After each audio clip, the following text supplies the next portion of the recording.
Last week, Reform UK came joint top in a UK-wide poll for the first time ever. As you can see, that poll has Labour and Reform neck and neck at 25% apiece, with the Conservatives on 20% and the Greens and Lib Dems both on 11%. Now, that was an absolutely fascinating poll, not least because it had 5 parties between 11 and 25%. That is simply not meant to happen in a first-past-the-post system. Then there's the fact that the Tories are on 20%, according to that poll, 4 points lower than they got in July 2024, which was, of course, their worst result ever since they've existed as a modern party since 1832. So lots of interesting stuff. But it was easy to dismiss because the pollster who collected that data, find out now, while being a member of the British Polling Council, isn't considered to be one of the big hitters. It's no Salvation, Ipsos Mori or YouGov. But hold on, just one moment. Because today another poll had Reform in second place, 1 point behind Labour. And the pollster responsible? That's right, it was YouGov. That poll was published in partnership with Sky News, and it projects an extraordinary set of results. Let's start with the headline figures. As you can see, Labour is in the lead just, with Reform second. Meanwhile, the Tories are on 22. 2 points worse than last July, which again was their worst ever result. Elsewhere, the Lib Dems and Greens nudge up a few percent on last year's election result. But what kind of parliament would such a set of results lead to? The reality is we have no real idea because, as I mentioned a moment ago, first past the post isn't built for outcomes like this. On X, Stats for Lefties posted this, which was certainly food for thought. As you can see there, Labour on 226 seats, Reform on 141, Conservatives on 130, Lib Dems on 77. There's no real governing coalition there, of course, unless you get the SNP, the Lib Dems, and Labour together. A bit of a rainbow coalition. Seems unlikely. I should say that's not necessarily accurate. It's food for thought, but it's not necessarily accurate because you drill down into the data. Labour, I think, were fourth in the South. They were fourth in the South, and they're third in the Midlands. And they were doing pretty well in London. So it may be actually that Labour wouldn't even finish first. We don't know. It's all speculation. But it could be that actually Labour would be piling up votes in major cities, particularly Greater London. In any case, and this is really intriguing, Labour is losing far more votes to the Greens and Liberal Democrats than Reform. As you can see here, 13% of Labour voters from July 2024, that was of course the general election, are going to other progressive parties, while just 5% are heading over to Nigel Farage's outfit. 17% also don't know, which is perhaps somewhat reassuring for the Labour leadership. If they clean up their act, those people might go back to them.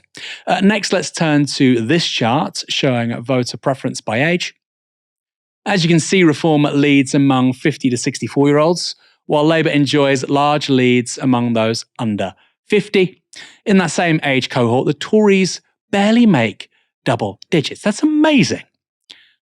People under 50, barely double digits for the Conservative Party, the most successful party in Western Europe over the last 2 centuries. And for all the talk of Reform being popular with young adults, and they're more popular with that age cohort than the Tories, they are supported by 19% of 18 to 24-year-olds, while the Greens, amongst that same demographic, are backed by 22%. Not bad, given the Greens have 0 TikTok game. Mike, this was fascinating to me. Reform lead, they are number 1 among men and those aged 50 to 64, which is obviously a big deal. I mean, 50 to 64-year-olds really turn out in elections. But what was really striking for me, beyond Labour losing lots of votes and Reform really surging, what was really striking was how badly the Conservatives are doing, given Labour's slide in the polls. You know, when you have a party in government set to lose maybe 200 seats, it's not normal that the opposition is also seeing a percentage decline in their expected votes. What are your thoughts on that? Are these Potential results, worse for Labour or the Tories? Well, I wouldn't read too much into the polls right now. I think what they do give you is an indication of the mood music in our politics right at now its current moment. Sorry. So I think the first thing it reminds you of is that Labour are kind of plummeting in popularity, right? This is partly an incumbent thing we're seeing around the world. We're seeing incumbents kind of suffer due to the kind of economic turmoil and the markets at this current moment in time. That's a thing. But also more broadly, Labour have had a rough time in office. Labour haven't done much to kind of sing and shout about, and it's just not been that fun the last kind of 6 months or so, however long it's been. So that's the first thing, right? Labour declining in popularity. That's the first story. The second story here is really Reform has successfully positioned themselves as the only opposition to Labour, right? So we know that the Conservative Party have changed leader now. Kemi Badenoch's been in post for a couple of months now. But so far, she hasn't been able to convince voters that she's someone who can kind of take on Labour and address the ills of their shortcomings in any kind of profound way. Now, what kind of Farage's key message has been since the general election is, my party are the only viable opposition to these guys. My party are the only people that can kind of challenge Labour. Now, the key thing for the Conservative Party, who are kind of plummeting in popularity themselves and not really having a fun time themselves, is how do you address Farage? How do you address reform? Do you become reform light and try and kind of outflank them on some of these issues like migration or kind of, I don't know, anything else, welfare, whatever it might be? Do you try and outflank reform on these issues? Because I think that's what some people in the Conservative Party want to do. I think that's what Robert Jenrick, for example, if he was Labour leader of the Conservative Party right now, what he'd be saying to the party is, we need to be more like those guys. Those guys kind of are singing the right tunes. Are they going to do that, or are they going to respond in a different way? I'm not so sure how the Conservatives are going to do this, but I think for me, the big takeaway from that poll is about the mood music at the moment in terms of where people are and how things feel, but also more crucially, it's about what the Conservative Party are going to do next. Because Kemi Badenoch so far hasn't exactly set the world alight, which is natural. I guess you're in opposition. It's difficult to kind of get eyes on you. It's difficult to make headlines and stuff. But Farage and Reform are quietly doing a really good job, rightly or wrongly, of kind of controlling the narrative on key issues like migration, unfortunately, and dominating politics. You know, we hear so much from Farage in a way that we don't of other leaders. I always say this: it feels so odd to me that given the kind of climate crisis being such a massive issue, the Greens should be getting way more coverage in the mainstream press than they are right now. What Farage has unfortunately managed to do is he's been able to kind of craft this niche where no matter what's happening, he's somehow central to politics and somehow central to the kind of current political discourse that goes on in Britain. So I think the key thing for the Conservative Party is how do we challenge that, and how do we make ourselves and position ourselves as the opposition de facto to Labour, because Labour are going through a rough time at the moment. So I think kind of speaking analytically about things, as I have done just now, it's going to be interesting to see how each party responds. We also have to remember Reform came second in 89 Labour seats. And I said, we did our live stream of the general election, and I said what Labour are going to do, or Labour have a decision to do on issues like migration is, are we going to be more like Farage, or are we going to try and present an image or a kind of rhetoric that is more progressive on issues like immigration? Now, I think both parties, both Labour and the Conservative Party, what they're going to do, and it's wrong, by the way, what they're going to do is be like, hey, look, we're a bit worried about reform. We're going to be more like reform. That's going to be the wrong approach, by the way. You can't out Farage.